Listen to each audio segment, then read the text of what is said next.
It's time for the Ghoulie Girls.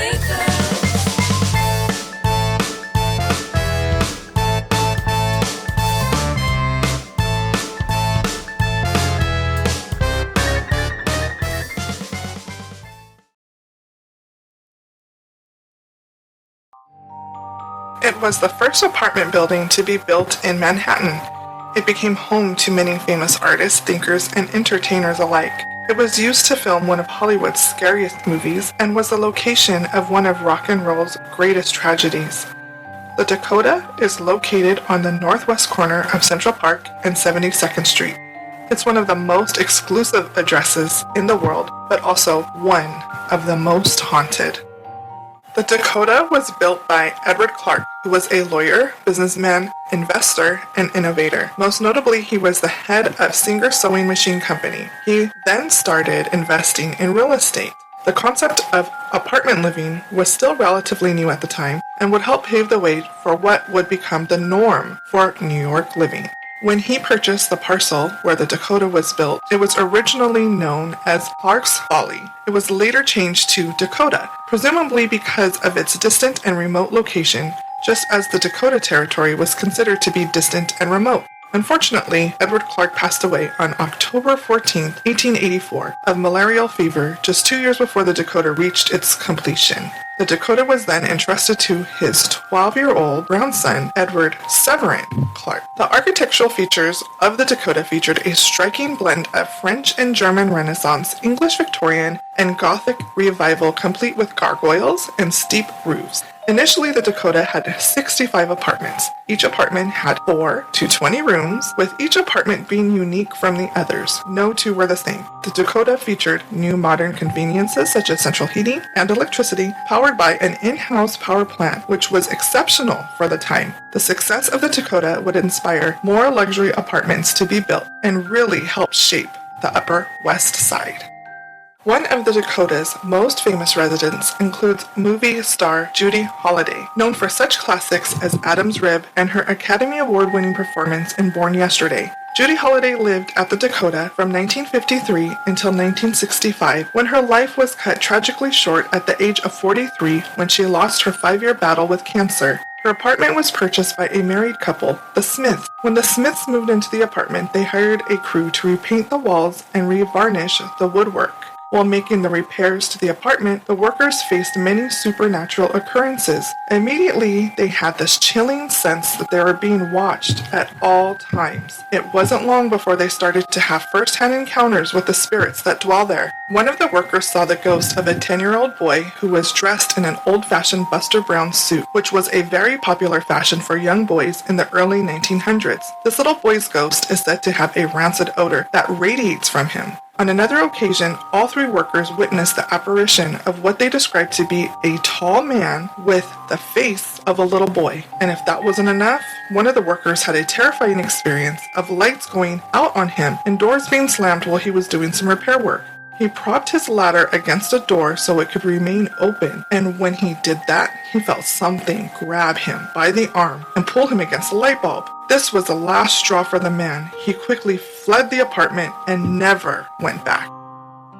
The Dakota was used to film some exterior shots for Roman Polanski's 1968 psychological horror film, Rosemary's Baby. There are a lot of strange occurrences associated with the production of Rosemary's Baby and is considered to be a cursed film. The film follows a young married couple who move into a Renaissance revival apartment building in New York called the Bramford. In the film, the Bramford has a secretive history of its tenants being involved with the occult. Given the nature of the film, the Dakota's exterior architectural design is perfect to represent the Bramford. While filming Rosemary's Baby at the Dakota, the filming crew witnessed the apparition of the little boy ghost walking along the hallways. They too described him to look like he was from another era and to have a rancid odor that followed his trail. They had several encounters with this little ghost boy while on location and were happy when the filming there was complete. Another ghost that haunts the halls is a little girl with long blonde hair. She wears what appears to be a bright yellow dress from the turn of the century. The little girl is often seen bouncing a red ball and will greet others with a friendly smile. A friend of one of the residents witnessed the little girl run through a door. When she followed the little girl, she was shocked to find that the door led to an empty closet and the girl had disappeared. There are reports of the basement hosting strong poltergeist activity. A porter of the Dakota was dumbfounded when he saw objects moving on their own. He took a tenant down there as witness to the strange occurrence. While the men tried to make sense of it all, a metal bar went flying across the room and almost struck the porter in the face. When he reached down to pick up the metal bar, it was way too heavy for him to lift, which made it all the more odd that it flung across the room the way it did. Other employees who have made trips down to the basement have claimed to see the apparition of a short, older man with a beard. The apparition is said to be donning a frock coat, wire-framed glasses, and matches the description of none other than Edward Clark, the man who built the Dakota. Although Edward Clark passed away before the building was complete, some believe that he is still around keeping an eye on things. The hauntings of the Dakota can be seen from the outside too. One night when husband and wife Frederick and Susanna Weinstein arrived at the building, they looked up at their apartment window and were surprised to see that the lights were on. And not only that, but the lights were coming from an antique chandelier. They never had a chandelier in their apartment. When they went into their apartment, the lights were off and the chandelier was nowhere to be seen. But upon closer inspection, the couple noticed a patched up spot on their ceiling where a chandelier once hung.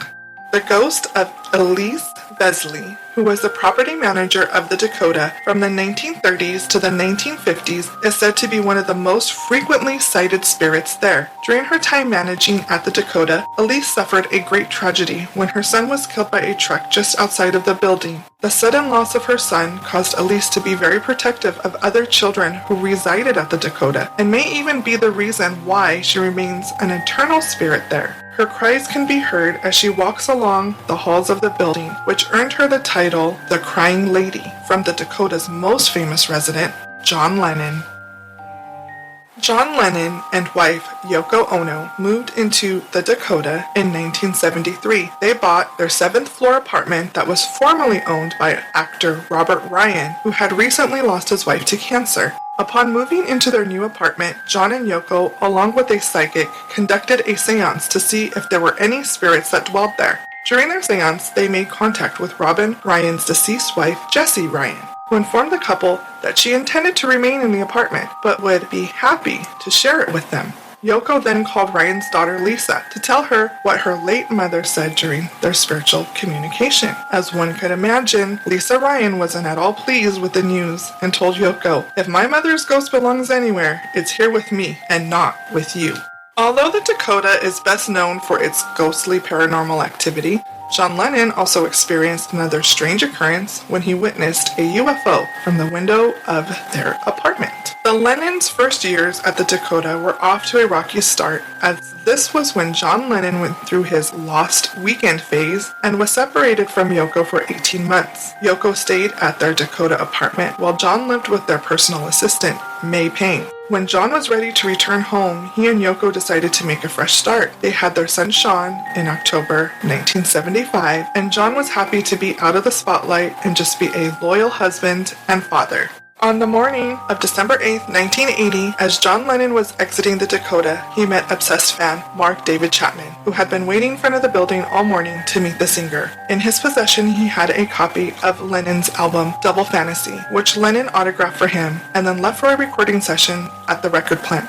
Mark David Chapman waited in front of the apartment the rest of the day for Lennon to return. Just 6 hours later, as John and Yoko are entering the building, John is shot 4 times at close range with a .38 caliber revolver by Chapman. The news of John Lennon's death was a shockwave heard all over the world. For weeks, hundreds of Lennon's mourning fans held vigils in front of the Dakota to pay their respects for their beloved singer. After John Lennon's death, people have claimed to see his spirit wandering the Dakota. In one instance, musician Joey Harrow, who was accompanied by friend Amanda Moores, have a shared experience of seeing Lennon's spirit at the Dakota's entranceway. The two described him to have an eerie light emanating from him. They found themselves tempted to approach the spirit, but as they got closer, they got the sense that he did not want to be bothered. Yoko has stated to have seen his spirit in their apartment sitting at his grand piano. He turned to her and told her, "Don't be afraid. I'm still with you." Yoko to this day still lives in their apartment. Perhaps it brings her comfort knowing that he is still there with her. Now it's time for the girls to have a ghoulie discussion. Let's talk about scary things. Okay, well, there's definitely a lot of paranormal activity at the Dakota. Yes. So, which story stood out to you guys? I mean, obviously, John Lennon being killed and his spirit still haunting where he was killed and where he also lived for all those years, That's always going to be the most interesting. Yeah, there's, like you said, a lot of occurrences, but his definitely overshadows everything. I didn't realize that the Dakota was considered, or had so much activity, and it's really interesting, the stories, the sightings, and the experiences that have occurred there.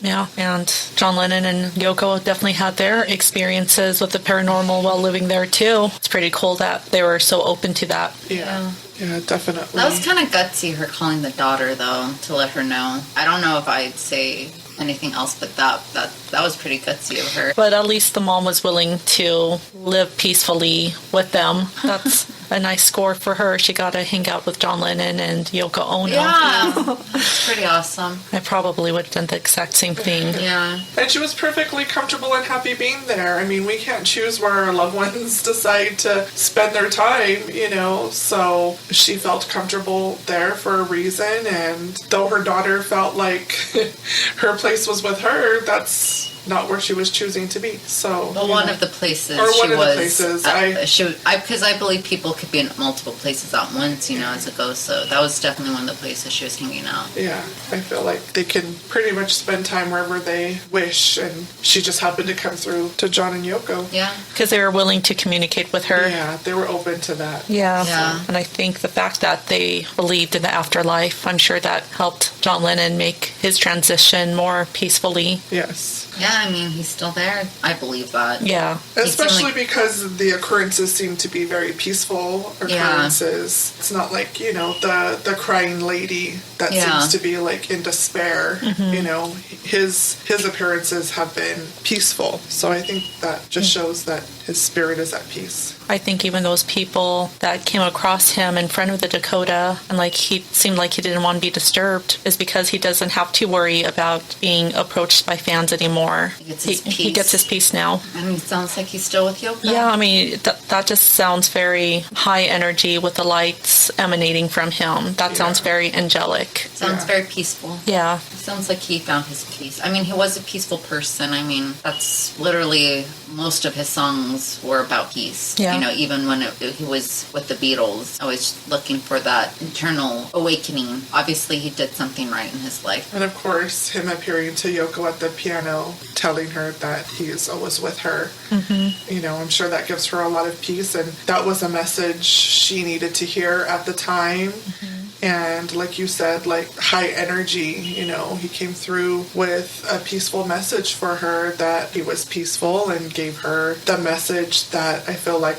we all would want to hear from a loved one once they've passed, is that, I'm always with you. And I'm sure that gives her a lot of peace and comfort. Yep, she still lives there to this day, which, that's pretty amazing. But she must be a pretty strong lady to be able to do that, and I think that's pretty cool, that she was able to, and she got those messages from him, and that's where she still feels that peace with him. And they had so many stories with each other. Obviously, even John Lennon seen a UFO. I mean, I'm sure there's so many memories. Yeah, and that's where they were when Sean was born. Yeah. And spent, their last years together. That was the last home that she shared with John Lennon. And, everybody has different feelings about, when somebody passes. Some people feel like it's painful to stay in that same space, but some people find a lot of comfort, especially, with the birth of their son and all of the things that they shared there. She probably feels closest to him there and probably feels his energy there, which would make her want to stay. I know that would make me want to stay. I just think, the Dakota, whenever you hear about it, obviously you automatically, for me anyway, I just think of John Lennon. I actually never heard of, I heard years later about movies being made there and, other stories. Yeah, me too. So it was pretty interesting to hear these other stories. Yeah, I which thought they there's were a lot of interesting. them. Yeah. I mean, the story of the little boy ghost from Judy Holliday's apartment. Yeah. The crew from Rosemary's Baby also had experiences with that exact same ghost. Oh, that's so creepy. Yeah, I mean, and all the stories are consistent too. That's why I can't help but think and know that the Dakota is definitely a haunted place. And I just never knew that all these other things had happened there. Yeah. Yep. And the thing with the boy that you guys were talking about, that the crew from Rosemary's Baby saw, and he had that Odor. And how they say that that's usually a demonic spirit. And I think that's very interesting because I don't think you come across very many stories of odor. Yeah. And especially a little boy. But like you were saying, they like to disguise themselves, as kids because they're more innocent, and I think it kind of lures people into. Yeah. He's going to think a child's a demonic spirit, Yep, and that's kind of what distinguishes him apart from the other children ghosts at the Dakota, because there's that little girl ghost, and then there's that other interesting one of it has a man's body but a little boy's face, which is a story that's similar of a ghost that haunts the Biltmore Hotel. So that just reminded me of that. Yeah, that's pretty Just like, I wonder if those are, I don't know, characteristics of a demonic spirit also. Yeah, could be. Sounds like poltergeist, demonic. Yeah. Yeah, and sounds plus like they that. did say in the basement there was poltergeist activity. Yeah.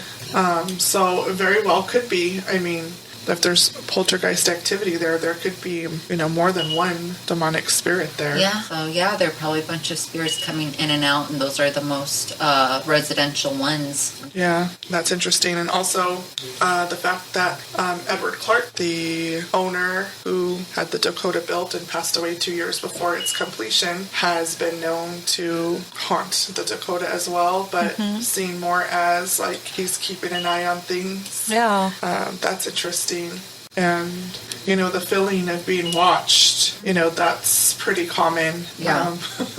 I think a lot of people get that feeling where like, whoa, am I being watched? And you turn around and like nobody's there. Yeah. I get that feeling all the time. Yeah, I get it all the time too. So I feel like that's a pretty common feeling when you're in a, haunted place. Yeah, it just sounds like Judy Holliday's apartment was very Scary. It had a lot of activity. It just makes you wonder if she experienced any of that while she was alive and lived there. Yeah. I don't want to put anything on her, but she probably did from all the spirits that you hear, and maybe she just kept it to herself. Or just ignored it. Yeah, maybe she just thought, Yeah, because I believe a lot of people have spiritual experiences every day that they make excuses and I'm like, oh, that didn't really happen. But, you never know. And some people experience things and don't share. But it's a very interesting building with a lot of history. But I know what was mentioned is that there's 65 apartments in the Dakota and no two were the same. And some of them were as small as having 4 bedrooms and some were as big as 20. So some, were very big and some were more modest, which that's pretty interesting.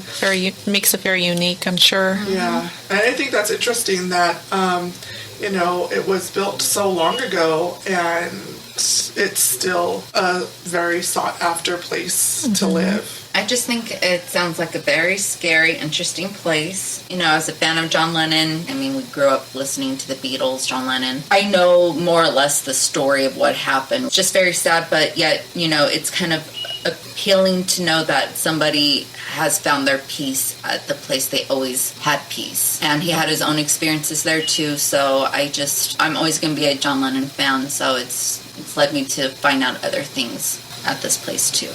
And just playing on what you said about, like we grew up listening to the Beatles, loving the Beatles, like we always had a Beatles movie playing or a Beatles CD playing. Yeah. We really, really love the Beatles. And, like we said, putting the Dakota and John Lennon together, it's just is such a tragic story. Yeah. But then when you kind of hear these other experiences of the sightings of John Lennon and the beautiful message he gave Yoko, and even though his murder was such a tragedy, there's kind of a peace in knowing that, you know, he's in a better place and that his energy is still there in a peaceful way. Peaceful man in a peaceful place. Yeah, so I think that's pretty amazing. Yeah, it brings comfort knowing that he's at peace, and John's definitely my favorite Beatle. I wanted to be like John Lennon. I would go around dressing like him and making sure to always have my John Lennon sunglasses. Yeah. So, yeah, this was definitely an interesting story to learn about. Just knowing that he found peace just makes you just maybe appreciate his music more, that he was a peaceful man who found peace in this life as much as he could and in the next life, and he's still with his wife. Thanks for watching. Be sure to subscribe and hit that notification bell if you don't want to miss out on any of our latest Ghoulie Tales.